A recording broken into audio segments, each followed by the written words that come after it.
を舞台に秘められた歴史遺産を巡るスペシャルなツアーがスタート。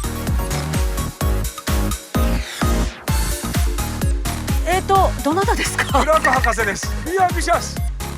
札幌は誠に美しき北の都なり、石川啄木です。偉人たちが集結し、知られざる町の物語を伝え、歴史的建造物では華麗なるパフォーマンスも。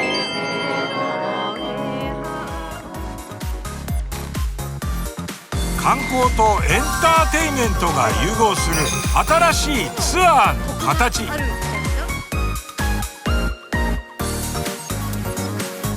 秘められた歴史遺産を巡るライブアートツアー in 札幌。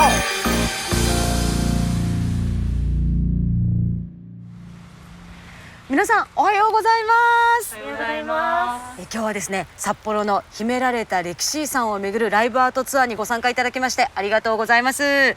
北大エリア編ということでご案内させていただきます。私磯貝恵子と申します。どうぞよろしくお願いいたします。お願いします。さあ、待ち合わせ場所ということでクラーク像前にお集まりいただいたんですけれども、もう皆さんお写真撮りました？撮りました。バッチリですか？はいね、もうちょうど木々も色づいてとってもいい季節なんですけれども、実はこのクラーク像の裏側ですね、ここ中央ローンというエリアになっていまして、真ん中に川が流れてるんですけれども、佐久殊琴仁川っていう川なんですが、かつてはですね鮭が遡上していた川でもあるんです。はい、今日はねこんな感じで北大のいろんなエリアを皆さんご案内するんですけれども、まずですねご紹介したいのがここから見えるんですが、あちらに北海道大学総合博物館っていう建物があります。そちらにね行ってみようと思うんですけれども、そこからですね担当の先生に来ていただいております。山本先生です。拍手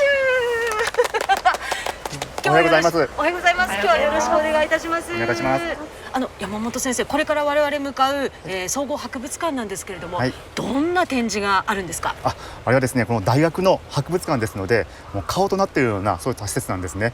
ですから大学の情報がたくさん詰まっています。もちろんですね、このクラークさんのですねコーナーもございます。そうですか。はい、じゃあクラーク博士のことについても詳しくなれるということで、では早速総合博物館行ってみましょうか。ちょっとまだですね準備が終わってませんので、まずはこの辺りをちょっとご覧になってからお越しいただきたいと思うんですよね。わかりました。じゃあぐるっと回ってゴール地点で山本先生にまたお会いするという形でそうですね、行きたいと思います。はい、はい、どうぞ。それでは山本先生、また後ほどお世話になります。よろしくお願いいたします。お願いします。どうも。はい、ということなので、まずはやっぱり北海道大学ですから農学部の方から行ってみましょうか。はい、ではご案内いたします。どうぞ。見てください、見てください。馬？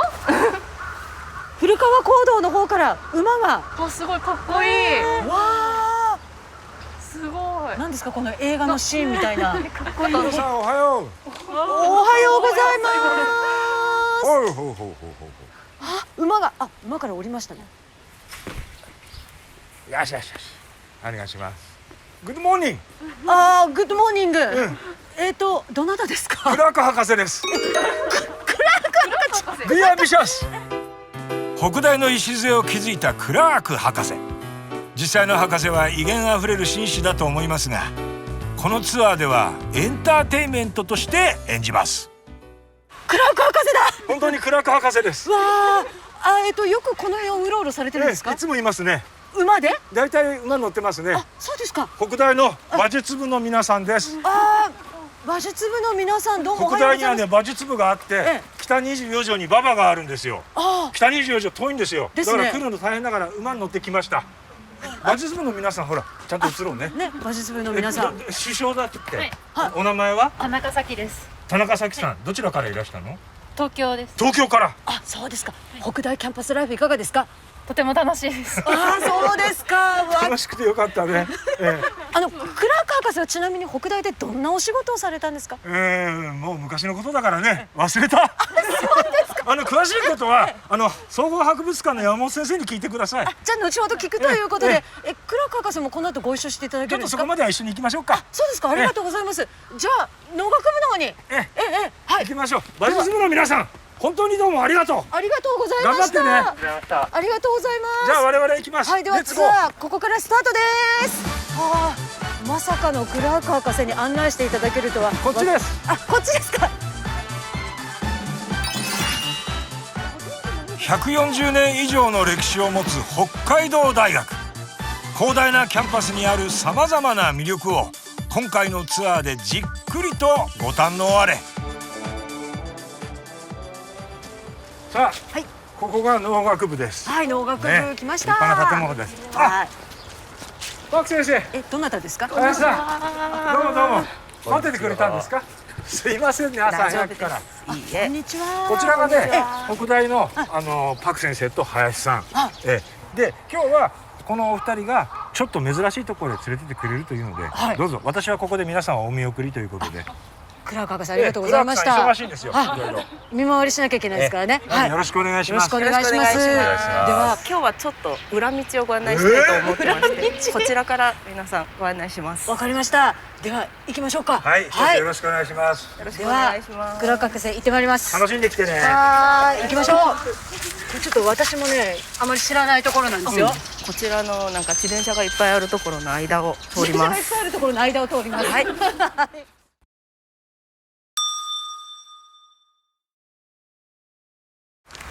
このエリアってやっぱり農学部があって歴史がある建物がいっぱい並ぶんですけど、今使われてるところもあり、使われてない建物だけ残ってるところもあったりします。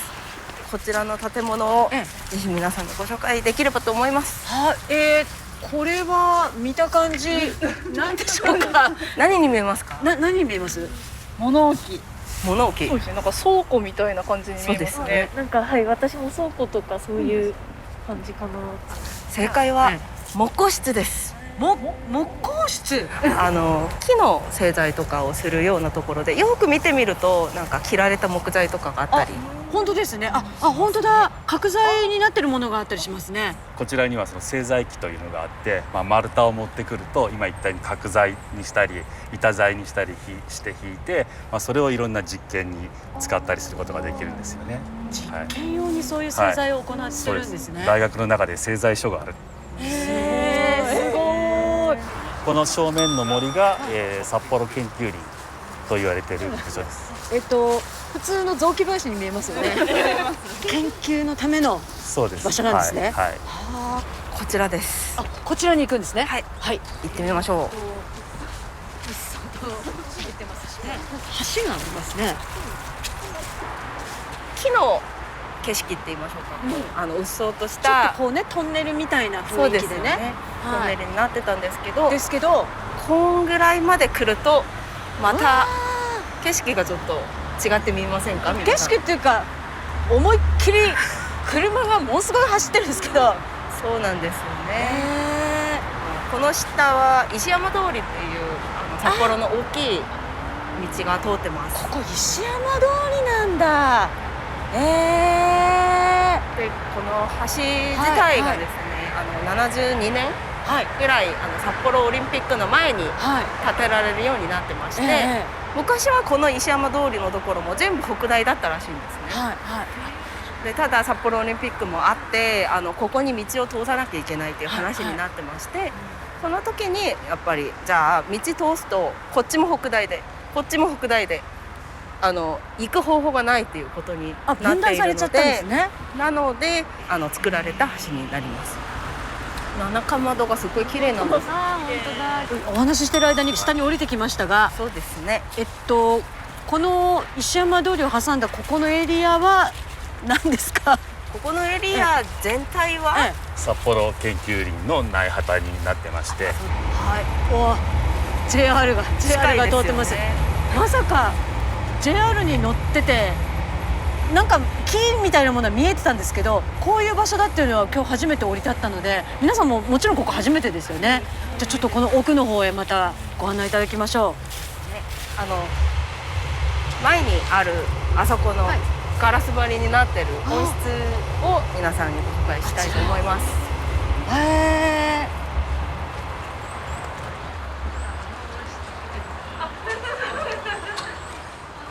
この温室は1973年に建てられたというふうに言われています。で私が好きないろんな萌えポイントがあるんですけど、この R のカーブのガラスだったりとか。本当だ、ガラスの温室なのにそこカーブしてますね。そうなんですよね。あの時代ならではの作りだと思うんですけど、そういうものだったり、ちょっとこの大きい北海道だと珍しいイチジクの木がなってあったりして、はい。今はバイオアートとか、その命を題材にしてるアート作品の展示だったりワークショップっていうところで使えるのかなというふうに思って、いろんなプロジェクトを温室っていう名前で行っているところです。まさか石山通りを渡ってきてこんな空間があるとはね。なんかタイムスリップしたような、すごく静かな落ち着く場所ですね。そうですね、天国みたいな。橋から戻って林さん、次はこちらに向かうんですか？そうですね、これからポプラ並木有名だと思うんですけれども、行こうと思います。で行くこの道なんですけれども、実は昔鉄道が走っていて、このまままっすぐポプラ並木の横を抜けて工学部の裏まで昔の暖房用の石炭を運ぶ専用の線路がここを走っていました。そこをこれから歩きながらポプラ並木に向かいます。わかりました。知らないことだらけですね。じゃあ旧鉄道の線路に沿って行きましょうか。はい、ではご案内お願いします。はい。ちょっとこの辺から新しい建物がそうですね、建ってはいるんですけれども、いきなり開けました。この先にまた本当にいわゆる畑の農場が広がっていくので、今度は畑が広がってるんですね。ここからいわゆる本当の圃場というか畑が続くんですけれども、畑だそうです。手前は果樹ですね。はい。ここリンゴ梨などが植わってて、もうほとんど収穫終わってしまったんですけれども、でこの辺に少し今畑が少し広がってますけども、これは本当になんかよく実習で使ってたりしてますが、で奥の方にいろいろとまた茂ってる先にさらにまだ畑が、さっきの石山通りまでずっと畑が続いてますから。そっか。ってことは今我々が見えてる以上にもうちょっと向こうまであるってことですね。広いな北大。さあということでやってまいりました。ポプラ並木ですね。綺麗。うわー、古いもので樹齢はどのぐらいなんですか？100年超えてるんじゃなかったかな。で若いものだと多分20年ちょっとぐらいですかね。じゃあ今それが混在している状況なんですね。林さん、これはもともと何のためにこの並木が作られたんですか？防風林ですよね。風よけのための。ただこれだけ大きくなると今度日陰を生んでしまうので、畑に今度日陰が面積が広がってくるので、なかなか致し返しというか。なるほど。わあ、すごい綺麗。では行きますよ。はい、チーズ。他のシーズンに来るといろんなお花が見れたりするんです。すごい綺麗です。なんか紅葉の中に何か銅像の後頭部がいらっしゃいますね。いらっしゃいますね。さあ、五千冊に使われていた新渡戸稲造先生ですね。五千冊で見たことがある。なんか正面から見ると表情が非常に穏やかですね。そうですね。武士道の著者としても有名な新渡戸稲造、国際連盟の事務次長を務めるなど世界を舞台に活躍した。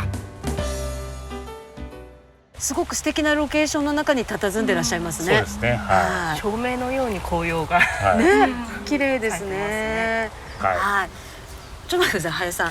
林さんの背後にあれは何ですか？あれですか？見ちゃいましたか？今目に入ったんですけど、近づいてもいいんですか？あれは何に見えますか？なんか焼却炉とかですか？焼却炉。なんか器とか焼く窯みたいな。という意見が出てるんですけど、林さんこれ何ですか？わかんないんです。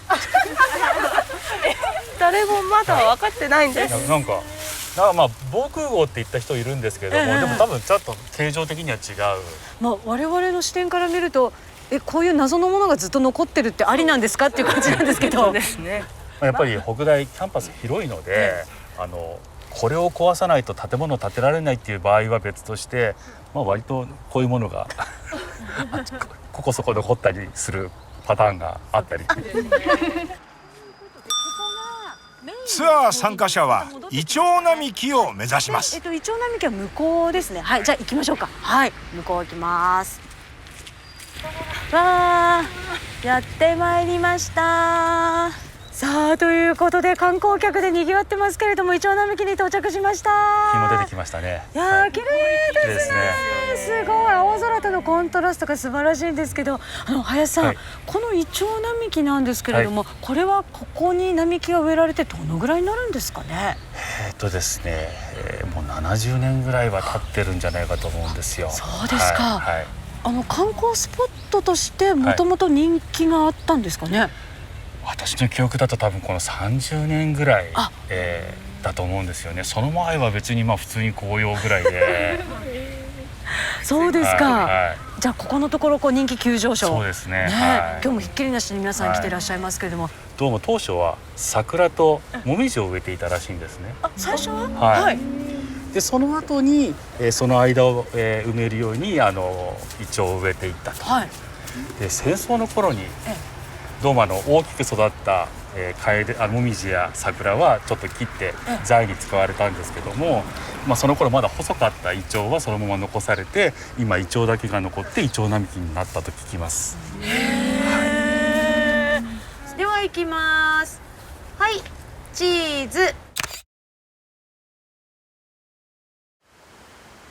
北海道大学総合博物館に向かって行きたいと思います。なんか山本先生が素敵なびっくりするような仕掛けをって言ってましたんで、期待していきましょう。あれ、あそこに山本先生がいらっしゃいます。山本先生、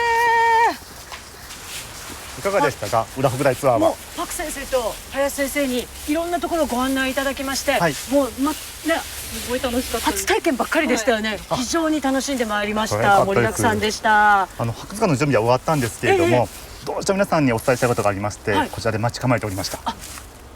人工雪誕生の地。この記念碑ですね、ここで人工雪が誕生したんですね。ここで人工雪が。そうなんです。その日なんですね。あれ、うわあ、誰か出てきた。どうもこんにちは。どうも。どうも。まさか人工雪、中谷浮四郎先生じゃないですよね。中谷ですが。世界で初めて人工雪を作った中谷教授。繊細な言葉で語った雪への思いをこの後エンターテインメントで再現。ここで何をされてたんですか。雪を。雪？そろそろ降るんじゃないかと思って。降ってもおかしくない季節ですもんね。雪は天から送られた手紙である。なんか有名な一節ですね。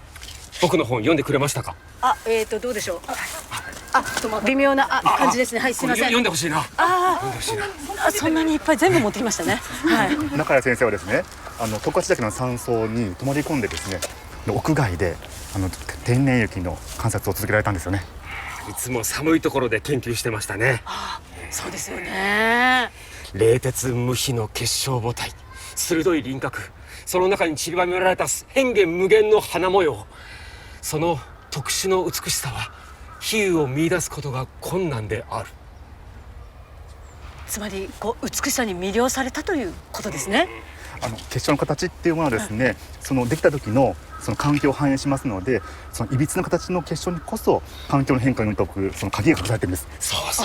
なるほど。中谷先生はですね、人工的なその雪を作るためにですね、寒い部屋を作られて常時低温実験室と言いますけれども、その中で蒸気を発生させ、うさぎの毛に当てて世界で初めて人工的に雪の結晶を作られた、そういった先生なんです。うさぎの毛の先に立花の結晶が白く光る。そっと取り出して顕微鏡で覗いてみると、この出来たての雪は天然の雪と比べてより一層の見事さでありました。しかし一方で自然に対する冒涜のような気もしましてね。そろそろ博物館にお帰りになりませんでしょうか。そうですね、ちょっと寒くなってきましたよね。じゃあ中谷先生も一緒に。じゃあいや、私はそろそろ初雪が来ると思うのでここで待ってます。そうですか。雪は天から送られた手紙ですから。なるほど。はい。それでは皆さん行きましょうか。総合博物館。それではお願いいたします。はい。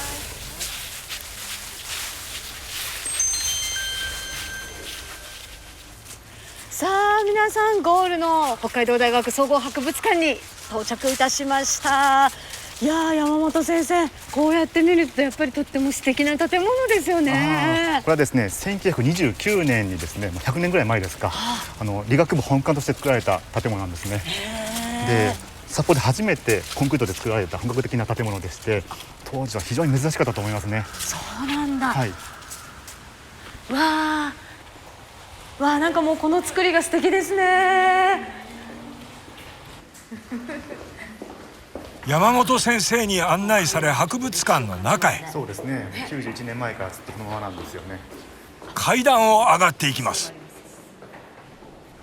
すると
ありがとうございます。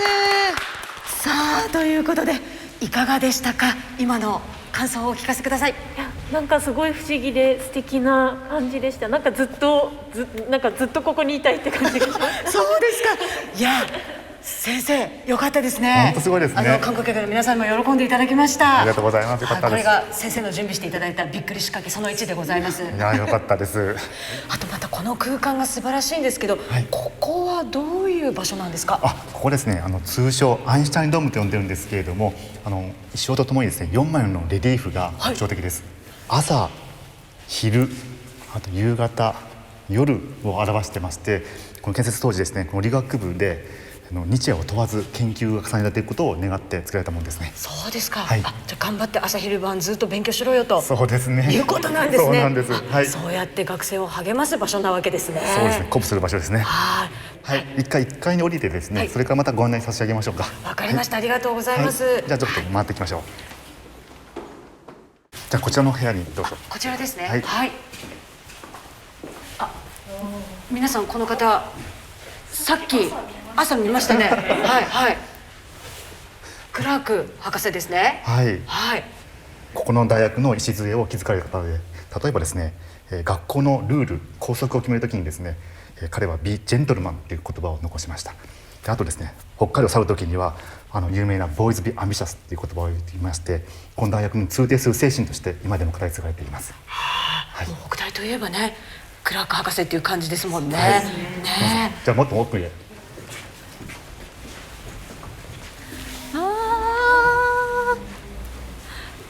どうぞ奥の方へ。どうぞ奥の方へ。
ありがとうございます。それではご紹介させていただきます。演奏は札幌交響楽団の皆さん。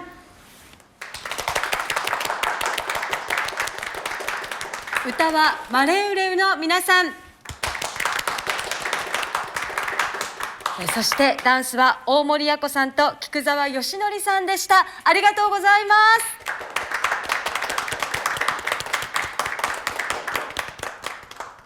さあ、ということで素晴らしい演奏とそして踊りをお聴きいただきましたけれども、いかがでしたか？すごく楽しかったです。すごい不思議な空間で国大にいることを忘れてしまうような時間でした。すごく楽しかったです。本当にありがとうございます。いやもう先生大成功ですね。よかったです本当に。はい、もう今日はですね、パク先生と林さんにもコーナー案内していただきました。そして山本先生にもこの総合博物館の中ご案内いただきましたけれども、見どころまだまだあるんですよね。はい、もちろんですねこの博物館の中もですね大学の情報いっぱいありますし、校内もぜひご覧いただきたいと思ってます。はい、ではこの後もゆっくりと北大を散策しながら旅を楽しんでいただきたいと思います。今回はこの北大エリアのツアーに参加いただきまして本当にありがとうございました。ありがとうございました。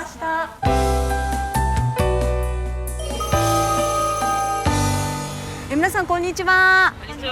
札幌の秘められた歴史遺産を巡るライブアートツアー大通編にご参加いただきまして誠にありがとうございます。このツアーはですね非常に心強い助っ人お招きしております。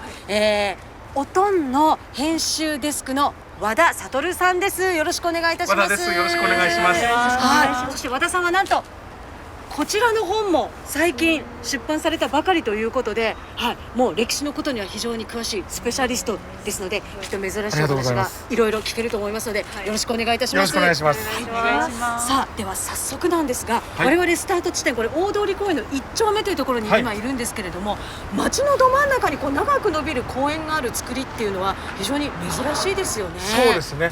大通公園というのはこの広い道路の真ん中にある公園なんですけれども、この広い道路というのは実は最初からあったんですよ。札幌というのは都市計画で作られた町なんですけれども、明治時代の初めにこの大通公園から北側は役所や官庁のある町にされたんです。で、南側は商店がある一般庶民の町ということになったんです。それを真ん中区別するために車のない時代にこういう幅100メートル以上まで広い道路を作ったんですね。で、最初はただの道路だったんですけれども、広い空間ですので明治の終わりぐらいからだんだんこう公園になっていったんですね。そうですか。それで今も市民に愛される憩いの場所になっているということなんですね。さあそしてですね、この1丁目にあるものといたしましてはテレビ塔なんですけれども、これもシンボルですね。はい、時間もわかります。で和田さん、このテレビ塔もなんかちょっと姿形が昔とは違うみたいですね。そうですね。今赤いですけれども、昔は赤くなかったんですよ。銀色だったんですね。どうして赤くなったかというと、札幌って雪降るじゃないですか。で、吹雪になると飛行機から銀色の塔が見えなくなってしまうんです。昭和38年に赤く塗り替えられたんです。最初はもう少し明るい朱色だったんですけれども、何度か塗り替えをされて今はこういうちょっとくすんだ赤色になっています。ということで、もうここだけで今我々何回「へい」と言ったでしょうか。こんな感じでね、いろんなことを教えていただきながら和田さんと一緒に巡っていきたいと思いますので、では早速1丁目から西に向かって歩いていきたいと思います。それではこちらでございます。お願いします。よろしくお願いします。よろしくお願いします。札幌の歴史や街の情報にとても詳しい和田さんの案内で、まずは大通公園3丁目にある有名な歌人の記念碑へ向かう。昔はここ3丁目からが大通公園だったってことなんですよね。あ、じゃあちょっとここで皆さんに一つ碑をご紹介したいと思いますので、どうぞ近くへいらしてください。大通公園にはいろんな歌碑があるんですけれども、こちらはですね石川啄木の歌碑になるんです。で、石川啄木っていうのは明治40年に函館からこの札幌の地に9月にやってくるんですね。そうですね。はい。降り立ちました。どちら様ですか？石川啄木です。本当に？はい。いやちょっとなんか写真のイメージとちょっと違いますけれども。そうですかね。芯として幅広き町の秋の夜のトウモロコシの焼くる匂いよ。本者の啄木は実にイケメン。およそ2週間の滞在で啄木が感じた明治の札幌とは、あの男が語ります。啄木さんって、札幌に降り立った時にあまりの感激で何かこう、書いたと聞いてるんですけど、秋風記というものですか？そうですね。それもちょっと今。札幌は誠に美しき北の都なり。初めて見たる我が喜びは何かに例えん。アカシアの並木を騒がせ、ポプラの葉を裏返す風の冷たさ。札幌は秋風の国なり、木立の町なり。おおらかに静かにして、人の香りより木の香りこそ勝りけり。大いなる田舎町なり、しめやかなる恋の多くありそうな里なり。和田さん、この人本当に本人ですかね？なんかちょっと一部読み間違ったりしてましたよね。言われてみればそうですよね。本当に石川啄木さんですか？はい、石川啄木です。そうですか。恋が多く生まれそうな町みたいなことをおっしゃってましたけど、そうですね。なんかニヤニヤしてますけど、和田さん、なんか石川啄木って短い滞在だったんですよね。明治40年の9月14日に札幌に来て27日に離れるんですけれども、その間に彼女ができたんですよね。泊まっている下宿屋の娘さんの一人、久子さんという方に恋をしてですね、スイートピーの君なんて呼んでるんですよ。はい。よくご存知ですね。じゃあ啄木さん、どうもありがとうございました。また新たな恋を探してください。はい、ありがとうございました。ありがとうございました。ありがとうございます。では皆さんこちら行きましょうか。はい。啄木さん、ありがとう。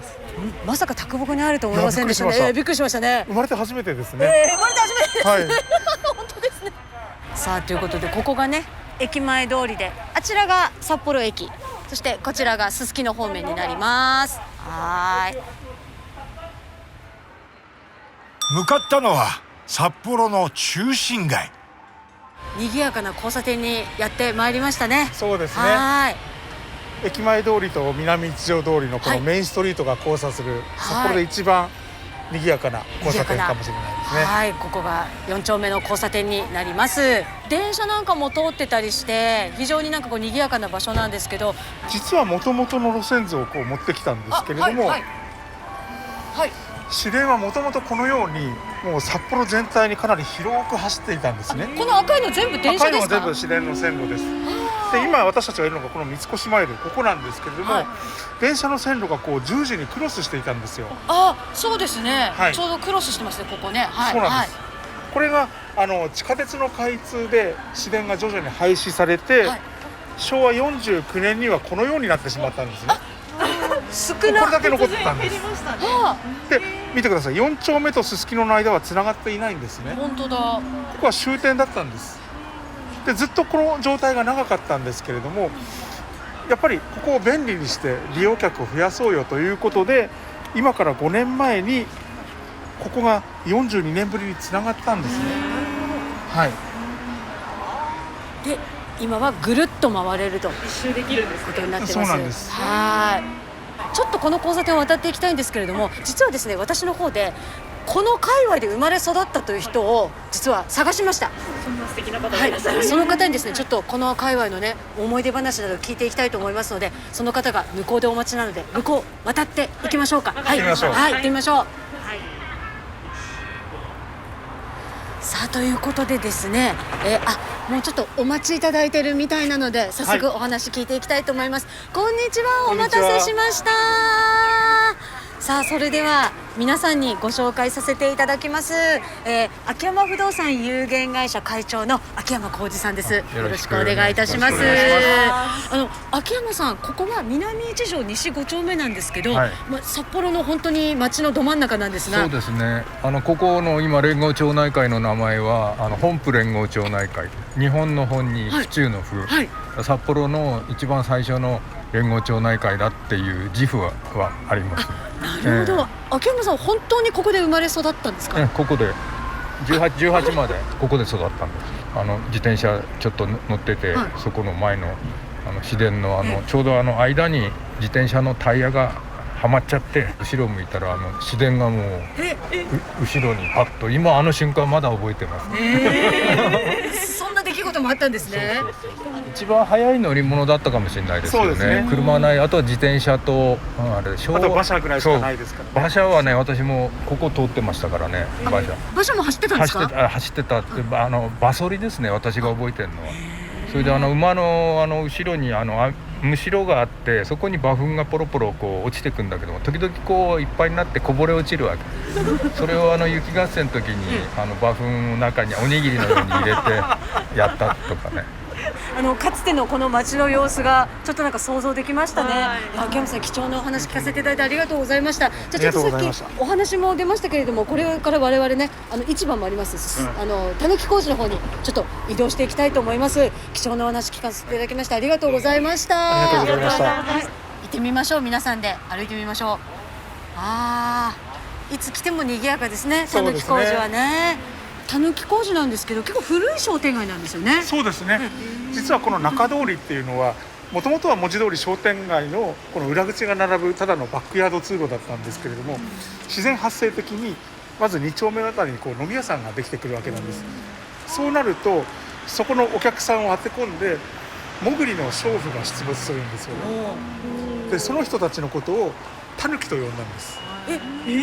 それは高い値段をふっかけるから化かされるという意味でタヌキと呼んだんですね。だからここはタヌキが闊歩するたぬき工事だということに誰言うとなくなったそうなんです。たぬき工事っていうのは実は一直線のようで一直線じゃないんですよ。今いるのは4丁目なんですけれども、隣の5丁目だけちょっと北にずれているんです。わかりますか？この天井の照明のラインを見ていただきたいんです。このセンターに照明があります。並んでいます。5丁目だけちょっとだけ右にずれていて、ずれてますね。その向こうからまた元に戻るんですね。本当だ。実は今のたぬき工事5丁目に当たるところには、開拓使の官舎があったんですよ。はい。これ古い地図ですね。そうなんです。今私たちここから5丁目の方を見ています。見てます。この丸をつけたところが5丁目です。ここには開拓使の官舎があったんですね。ですからちょっと他の丁目とこの土地の割り方が違っていたんです。後にここにたぬき工事が貫通した時にちょっとその境界線がずれちゃったのかもしれないですね。ちょうどですね、たぬき工事が100周年だった時に記念して作られたということなんですけれどもね。海外の方にも大人気ですね。海外の方もね、はい、こちらになります。ここなんですね。どうぞ。8つの徳があるみたいなんですよ。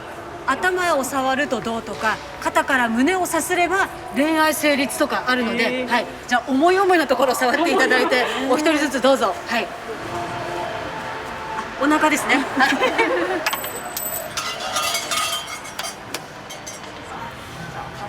頭ですね。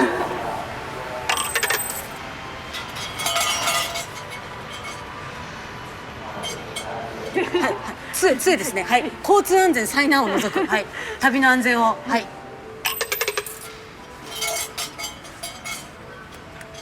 じゃあもうこれでご利益ありということで、じゃあ次のスポットに向かいましょう。あちらです。たぬき工事から再び大通公園に。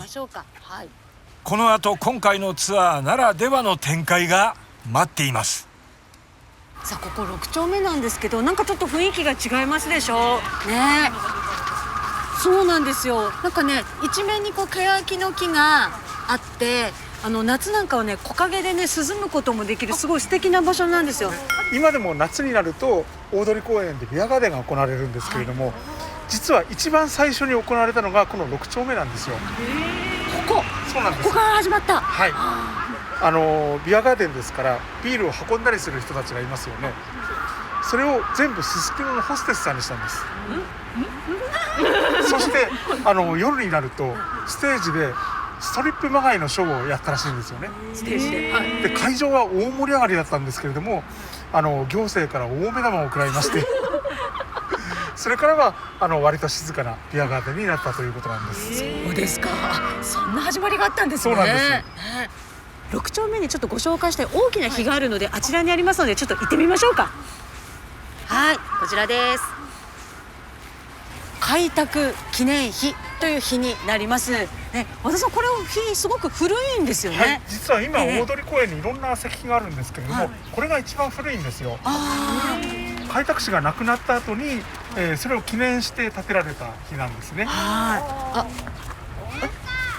ごめんなさい、どちら様ですか？今ツアー中なんですけど。ナムだ。ナムだじゃなくて、どのようなご用件で？はい、なぜレンガを？この理由はね、わかりますからね、私が建てた建物を案内します。はい、こちらの方に皆さんついてきてください。突然ですね。どうぞ。もう行ってみましょう。あれ、石川啄木さん？石川啄木です。さっきも言いましたよね。はい。じゃあここからご一緒で。はい。わかりました。じゃあ早く。お友達なんですか？じゃあちょっと行きましょうか。行きましょう。びっくりですね。なんでしょう、あのこっちですよ。こっち。わかりました。はい。こっち。謎の男に連れられて昔の佇まいも残る北一条通りを西に移動。こう雰囲気が独特ですよね。そうですね。なんかこう昔の雰囲気がちょうどおじさんの格好ともぴったり合っていいですね。そう。はい。そんな気がしたんだ。ね、そんな気がしましたね。これです。これが私が設計した建物です。道庁を設計された方なんですか？そうです。お名前は？私は平井誠二郎です。赤レンガ庁舎を設計した平井誠二郎は鉄道技術者であり道庁の土木課にも勤務。改めてですが、このツアーはエンターテインメントですのでご了承のほど。設計は平井誠二郎さん。そうですか。和田さん。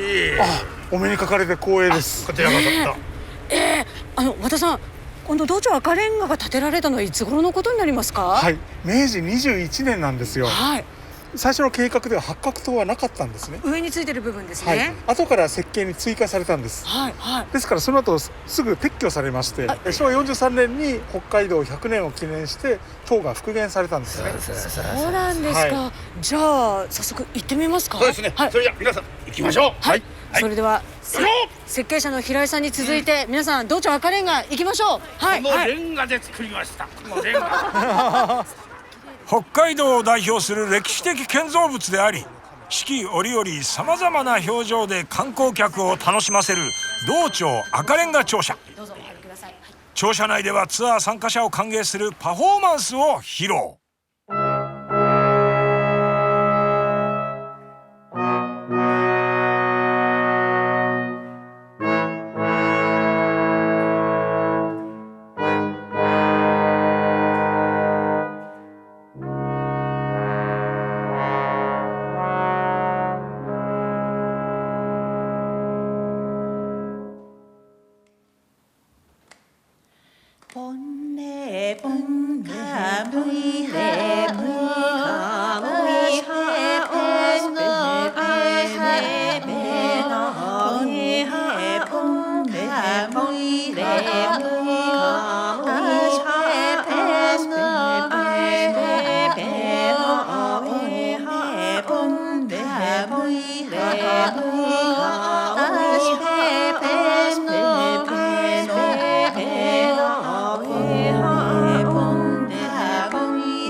ということで大通りツアーこの道庁で結びとなります。和田さん、今日はもう本当いろんなお話聞かせていただきました。ありがとうございました。これからもちょっと札幌観光回られるみたいなので、何か一言お願いいたします。そうですね、札幌はまだまだ楽しいものがたくさんあります。歴史を掘り下げるともっと面白みが深まってくると思いますので、ぜひ札幌観光これからも楽しんでください。はい、ありがとうございます。さあ、そして石川啄木さん、ありがとうございました。石川啄木です。はい、ありがとうございます。そして平井誠二郎さん、ありがとうございました。平井誠二郎です。はい、ね、何ですか。これが私ですよ。あ、平井誠二郎。あ、この方が。そうです。皆さん。ご本人。ご本人ですね。そうでしたか。私でございます。この後も札幌の街楽しんでください。この度はご参加いただきましてありがとうございました。ありがとうございます。ね。ね。これみんな見てください。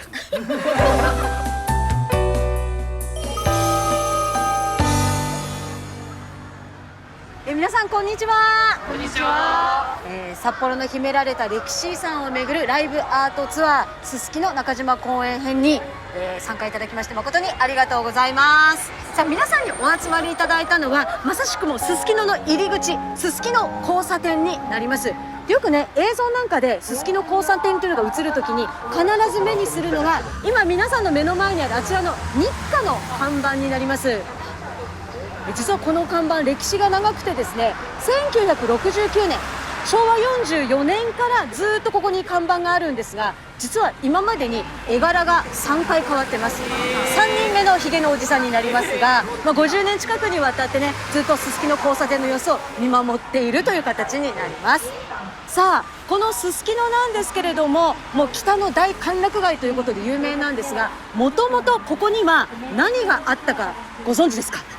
いや、わからないです。牧場とかですか。あ、ね、なんかそんな気がしますでしょ。はい、実はですね、ここにはかつてすすきの遊郭があったんです。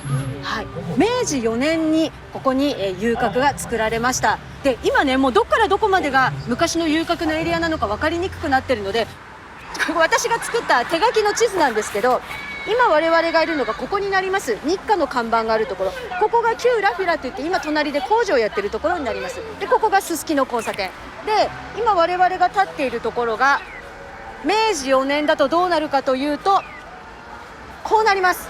この茶色く囲ってあるところが遊郭の敷地で、ちょうど我々この遊郭の入り口に今立ってることになります。で、ここにこういう風にね、棒が書いてあるんですけど、このちょうど入り口のところ、この辺なんですかね、高さ3メートルぐらいの大門が立っていたと言われています。この大門をくぐってすすきのの中へとちょっと行ってみましょうか。ではご案内いたします。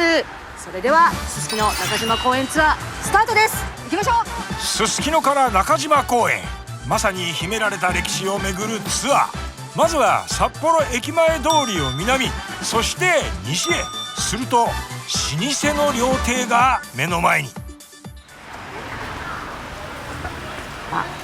ちょうど店先におかみがお出迎えしてくださってるみたいなので、こんにちは。いらっしゃいませ。ありがとうございます。杉の実のおかみでいらっしゃいます。そして勝俣さんにも今日来ていただいてありがとうございます。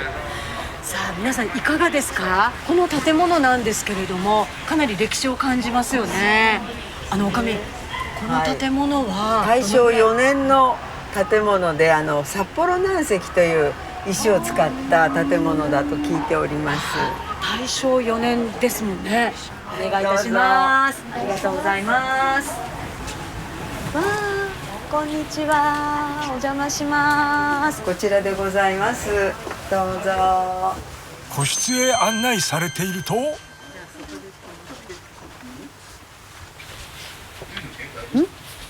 あれ？別の部屋に誰かいるのか。先ほどの方たち？あ、どうもお邪魔いたしました。失礼します。失礼します。千世と言いまして、アイヌの家屋を再現したお部屋で、これは有名な茅野茂さんの作品でございます。このお店をスタートする時に作っていただいたので、もう今年で57年目になります。最初はここ炉端で、ろ過牛がね、そこにちょっと上に縛ってあるんですけど、それですね、炉端でしたんですけど、お食事がしにくいのでちょっとこんな形に床暖にして冬も暖かいような。あと先ほどからやっぱり気になっているのがですねこちらでは一体どんなお料理がいただけるのかしらということで今日ねちょっとだけ一部ご紹介いたしました。すごいすごい幸せな空間ですね。ねえもうイクラが今ピカピカしてますもんね。そうなんですよ。すごい美味しそうでやっぱり海鮮もの美味しそうですね。そうですよね。ありがとうございます。本当にこうなんか北海道の、アイヌ文化を感じられて、そこでこの北海道の郷土料理を食べられるっていうのはなかなかね一気に体験できるのすごく幸せな空間ですね。すすきのってやはり歓楽街だけじゃなくてやはり歴史がありますし、この街並みをこう頑張ってやっていただく開拓の方たちがやはりいろいろ苦労があったり、その殿方たちをここに維持するために遊郭がねできたり、その遊郭の中でもやはりいろんな苦労のある女性の生き方があったり、心の拠り所の町としてもあったんじゃないかと思いますので、そういうのもちょっと回って歩かれても楽しいかと思いますし。本当にありがとうございました。ありがとうございます。では向こうに行きます。はい。さあ次はどんなすすきのが待っているかな。いやーなんかこう一時違う時空にいたような気がしますね。はい。でねここの中小路がちょっと昭和な雰囲気なんで行きたいと思う。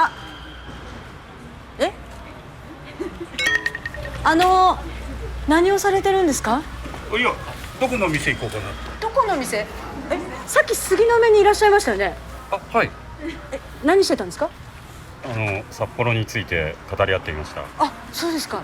北大でお会いした中谷浮一郎先生ですよね。はいはい、中谷です。はい、石川です。大通公園にいましたよね。はい。何をされた方でしたっけ。私はね、同町の赤レンガを作った平井誠二郎と平井さんですね。じゃあ我々はこれからツアーがまだ先ありますので、じゃあ行きますよ皆さん。はい、じゃあ失礼します。はいどうも。はい、じゃあ皆さんあちらに行きます。はい、不思議な人たちに出会ってしまいましたね。はい。どうやらこの3人も町の歴史に興味があるのかツアーに同行。昭和の雰囲気漂う中通りを南へ向かうとなんともレトロな施設に到着。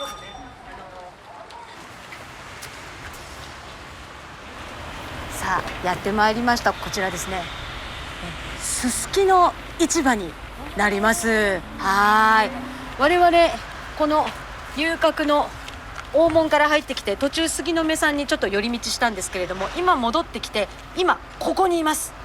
なので遊郭のちょうど端っこのところに今いるという形になります。はい。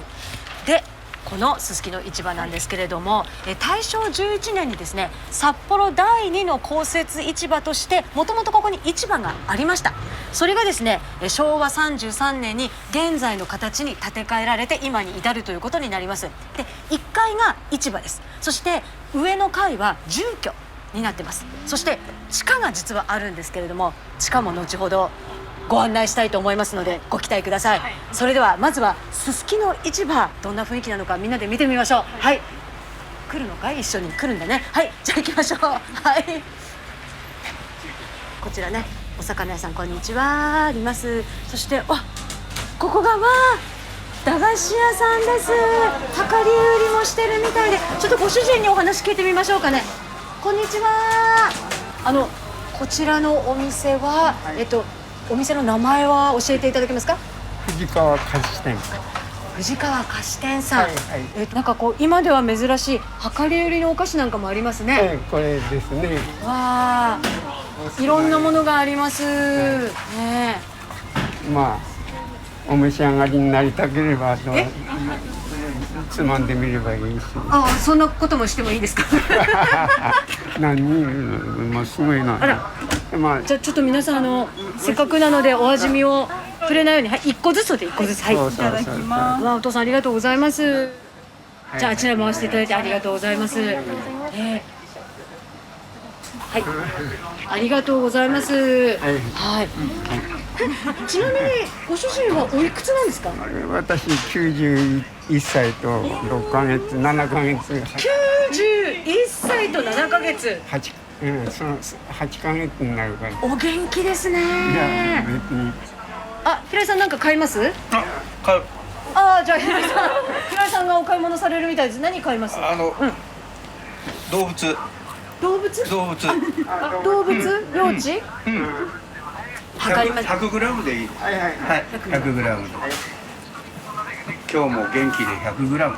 今日も元気で100グラム。一すくいとちょっとぐらいかな。わあ、なんかこういう風景なんか懐かしいですね。ありがとうございます。あ、すごい。ちょうどだ。さすがプロですね。ほら。たまたま。可愛いですね。可愛い。動物シリーズ。いいですね。色とりどりで。では、はい、ありがとうございます。こちらもう少しね、市場見ていきましょうか。はい。たちね、鍋なんかするとこれからの季節最高じゃないですか。どうもこんにちは。ここからいろんな食材がすすきののいろんなお店に卸されてて、で我々の口に入るということなんですね。地下があると先ほど言いました。地下に皆さんで行ってみたいと思うんですが、地下はなんとすすきのゼロ番地と呼ばれております。すごい。ずっと向こうまで続いてるんです。でこれ名前の由来がなんか実はいろいろありまして、こういった小さなお店から、ゼロからスタートする方が多かったので、すすきのゼロ番地っていう名前がついたっていう説と、1階が1番地なので地下はゼロ番地だろうということで、すすきのゼロ番地って名前がついたとも言われてるんですけど、アキラハウスさんです。バーです。アキラマスターいるかな？こんにちは、お邪魔します。さあ皆さんいかがでしょうか、この雰囲気。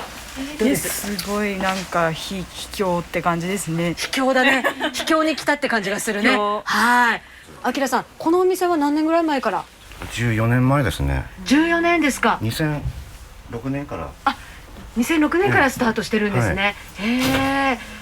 ちょっとお店の装飾、今だんだん目が慣れてきたら、すごくいっぱいいろんなものがディスプレイされてるんですけど、これはあきらさんのご趣味で？大体お客さんが持ってきてくれて飾ってくださいと、そういう感じで。でもこここういう空間なんで、お客さん同士がこう仲良くなって、でまた会った時は「どうも」なんて言って、フレンドリーっていうんですか、そういう感じで来てくれます。ちょっとなんかカウンターでゆっくり飲みたい感じのお店でしたね。そうですね。すごいなんか人とのつながりとか空間が楽しいお店だなってすごく思いました。はいね。ぜひねここで出会いを、作っていただければなと思いますけれども、また来ましたけど、じゃあずっと行きますよ。はい、皆さんも来るのかな。はい、じゃあ行ってみましょう。はい。次なる目的地へ、札幌駅前通りを南に移動。そこはすすきのの歴史を今に伝える神聖な場所。続いてご案内するのはこちらですね。豊川稲荷札幌別院さんになります。実はですね、ここに、遊郭があった証が残されているんですね。ちょっと皆さんのこちらの脇です。ここご覧いただきたいんですが、これ玉垣って言いまして、この豊川稲荷が作られる時に寄進した方々のお名前が彫られてるんですが、当時のものが残ってるんです。ここ見えるかな、正月楼っていう遊郭の名前ですね。そこの田中何菓子さんが寄付をされた。他にも劇場なんかがありまして、大黒座っていう大きな劇場がありました。そこの若狭さんという方も寄進をされてます。多くの人の思いがあって、この豊川稲荷が作られたっていうことになります。でですね、この豊川稲荷さん、この上にある本殿なんですけれども、これ明治31年に完成してるんですね。この本殿は明治31年のまま上に今2階部分に上げられて、このまま残っているという形になるので、この建物も非常に歴史のあるものになります。じゃあそれではここからさらに南へ移動したいと思います。はい、行ってみましょう。こちらに行きます。だんだん中島公園が近づいてきました。はい、行きましょう。橋があります。鴨鴨川ですね。ちょうど葉も色づいてとても綺麗なので、人工の川だと思っている方もいらっしゃるんですけど、もともと豊平川の支流で、全長 2.5 キロになります。でこのまま流れていって創成川になっていくんですけれどもね。でだいたい5番の目の区画でずっと区切られているのが、この川のおかげでちょっとここだけね変化があって、ちょっと見た目にもね風情のある景観となっています。さあ皆さん、中島公園に到着しました。いかがですかね。ちょうど今イチョウが色づいていて、ここはね公園内なので、ちょうどイチョウ並木の間を歩くことができるので、また北大とはちょっと違った風情ですよね。はい。でかつてはね子どもの国っていう遊園地もあったりして、はい、そうなんです。いろんな歴史がねこの中島公園にもあるんですよね。でそのね歴史をいろいろ感じられるのが勝負池。わあ、なんかすごい、あそこで人形がちょっと我々を呼んでるみたいな。ちょっと行ってみましょうか。わあ、すごい賑やか。なんかたくさん人形がある。皆さんこんにちは。我々今すすきの中島公園ツアーということでここまでやってきたんですけれども、この皆さんはどういった皆さんですか？ですね、この子たちはですね、人形劇をやってる子供たちで、中学生、高校生、大学生の子供たち。そうですか。皆さん人形劇の人たちなんですか？はい、ということで、ちょっと一言で人形って言ってもいろんな人形ありますね。はい、そうですね。はい。どうですか？なんかみんながイメージしてるのこのサイズだと思うんですけど、あれすごく大きいんですけど。あれはですね、野外でやった巨大人形劇の。それに登場したものなんですね。ああやって背負って使って。すごい。人形って言ってもいろんなものがあるんですね。来年45周年で。来年が45周年。実はコングマザ全国で初めてできた公立の人形劇場で、これも札幌が誇る施設でございます。全国で初の人形専門劇場。そうです。知ってました？知らなかったですね。これ後ろにね、プログラムなんかもあそこに手書きの看板が出てるんですけど、結構公演頻繁にやってるんですか？そうですね。毎週土日とあと祝日。フラッと来ても入れます。もう誰でも入れます。子供はもちろんですけど、大人の方一人でも入れますし、観光客の方ももちろん入れます。もちろんだそうです。ぜひぜひぜひぜひ。はい。これからも素敵な人形劇作り続けてください。ありがとうございます。人形劇の皆さんありがとうございます。この辺りに住んでる人たちがぜひ活用してほしい、ここ公園にしませんかって呼びかけて公園の構想が始まったんですよね。なので市民の方から、お願いして始まった公園という意味でも本当に市民に近い公園になってます。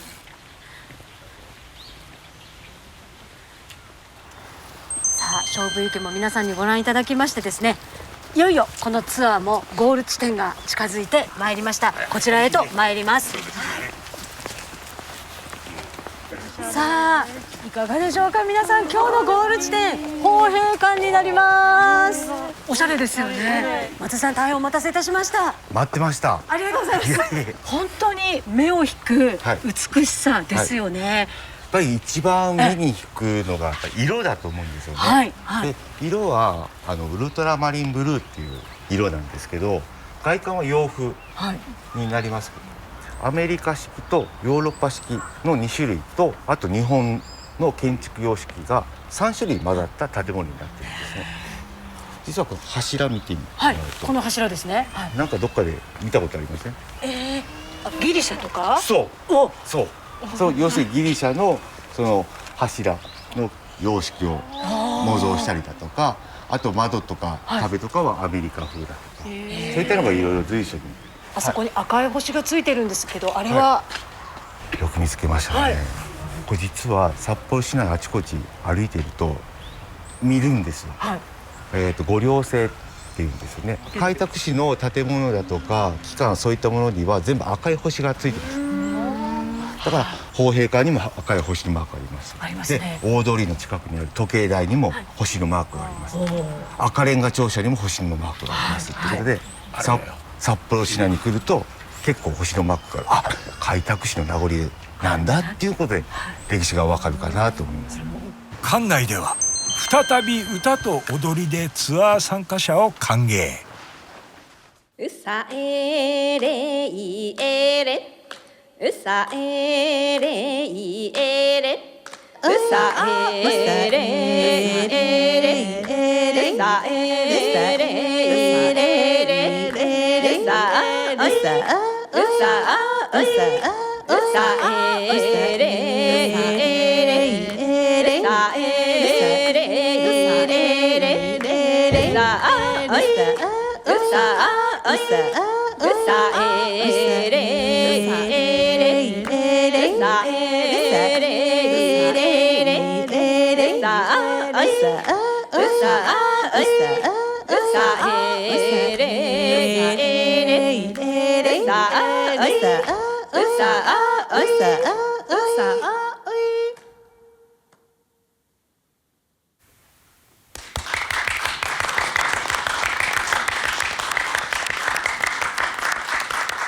いや私たちも2階に行きましょう。はい、ありがとうございます。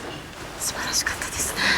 はい、今皆さんに聴いていただいたマレウレウの曲なんですけれども、女性のお友達同士が久しぶりの再会を歓迎する歌なんだそうです。なんでもうこのシチュエーションにぴったりですね。そうですね。はい。さあ2階に到着しますが、松井さん、2階奥のは方ですね、ご案内したいと思いますので。はい。こちら部屋に梅って書いてある。梅のお部屋ですね。それぞれに部屋には名前がついているんですけど、ここは梅の部屋に梅のなります。お部屋です。はい。おお。ここはちょうど明治天皇が来られた時に、ここで休まれたお部屋になります。で実はその明治天皇だけじゃなくて、大正、昭和天皇さん滞在されたという歴史があります。このシャンデリアも昔のものなんですか？そうですね、宝幣館にあるシャンデリアのうちほとんどがですね、その当時から、使われているものを、使っているんですけども、実は部屋ごとに全て違うんですよ。シャンデリアももう違います。だから宝幣館来た時に何が見どころあるかっていうと、そういうシャンデリアの違いだとか、天井の上にある飾り、模様も一つ一つ異なってくるんですよね。はい。こちら2階のロビーになりますけども、ロビーですね。はい。はい。でここにも、シャンデリアと、上には、模様。実はこれ天井中心飾りという、名前があるんですけども、日本の特徴の一つで、漆喰、日本家屋で漆喰壁って白い壁ありますけど、それの固定で盛り付けして、職人さんが盛り付けして絵にしていってるんです。彫ってはいないんですよ。彫ったんじゃないんだ。だからこれ固定絵っていうんですけど、へー。それが実は全部手作業で、それぞれ部屋ごとに模様も違う。はい。もうこの体勢で描いたってことですか？描いたりとか固定でね、持っていったヘラで、固定で。そう。そうなんだ。さらに大きな部屋あるんですもんね。そうなんです。実はこの奥に広間っていう。これ広間。はい。じゃあこちらに行きます。はい、ありがとうございます。札幌を巡ってきた今回のツアーの締めくくり、最後のパフォーマンスが披露されます。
今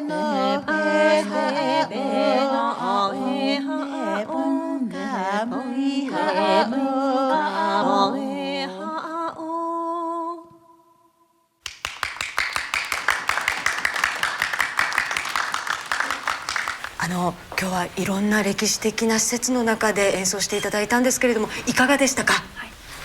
普段演奏しているのとは違うジャンルの、アイヌの歌と共演できて、でいろんな場所で歴史的なそのところとか北海道の名所みたいなところを回れて、なんか北海道のオーケストラとしてすごく楽しい一日でした。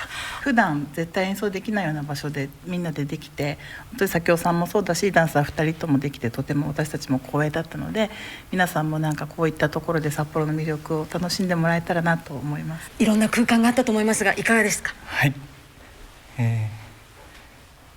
現代の今のジェネレーションの僕たちの世代の北海道の世界へ発信するパフォーマンスというか作品ができたと思います。大好きな札幌で、普段の劇場っていう場所とはなんか匂いとかその空間も全然違うところで踊れて本当に光栄でした。ありがとうございます。本当に皆さん今日は素晴らしいパフォーマンスありがとうございました。今一度大きな拍手をお願いいたします。ありがとうございま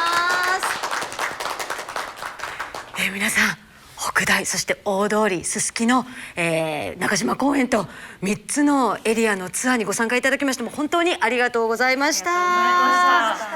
いかがでしたか？なかなか回れないところも多かったと思うんですが。そうですね、自分の足で歩いていろいろ見させていただいて、パフォーマンスもいろいろな場所で見て、本当に生で聴いてみることの素晴らしさを改めて感じました。自分一人だと絶対行けないところたくさん見させてもらって、一つ一つすごい違う世界みたいで、自分が絶対知ることができなかったこともたくさん知れて、本当になんか魔法みたいに楽しかったです。すごく季節によって多分景色が違うんだなと思って、今の時期だとやっぱ今回見られた紅葉ですとか、それがすごく綺麗だったり、あと改めてその札幌の歴史を聞きながらいろんなところを見れてすごく楽しい時間でした。ありがとうございます。札幌市民の方も実は知らない歴史だとか物語って結構あると思うんですよね。ですのでやっぱり観光に来る方もその土地の歴史だとか文化を学びながらその街歩きをしていくと、その札幌の魅力っていうのがより発掘できるって言いますか、深みが増してきて、まだ観光プラス違う思い出作りもできるんじゃないかなっていうふうに思いますんで、ぜひ札幌に来ていただきたいですね。ありがとうございます。そして、陰で活躍してくださいました歴史上の人物の皆さんも本当にありがとうございました。それではこれでツアー終了となります。この度はご参加いただきまして本当にありがとうございました。ありがとうございました。